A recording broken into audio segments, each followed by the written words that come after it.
In Minnesota, we believe every child deserves not just access, but opportunity to thrive, no matter their abilities, needs, or individual challenges. That's why schools provide special education services for students with a wide range of needs, from mobility challenges to autism and more. These services are part of creating a learning environment where every student can grow. Special education services include teachers and materials, but other examples include specialized equipment, communication devices, specialized transportation, and various therapeutic and related services, such as speech language or occupational therapy.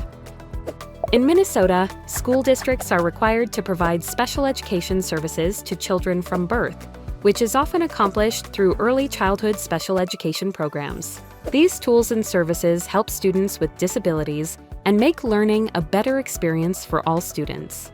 Providing these services isn't just important, it's the law. The state and federal government both have laws that create regulations and processes that are mandated for schools to follow to ensure that school districts are meeting every child's unique needs. But here's what most people don't realize: the government doesn't always fully fund the mandates they require schools to meet.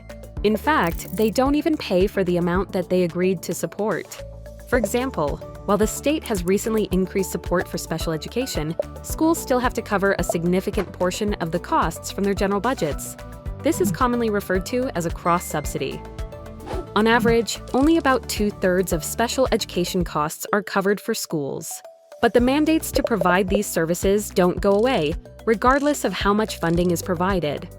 And while it is essential to provide these services, regardless of support from the state and federal governments, this lack of financial support leaves a massive gap in funding. Today, Minnesota schools face a special education funding gap of hundreds of millions of dollars each year. So, if the funding gap is so large, and the state and federal governments aren't paying for their share, where does that money come from?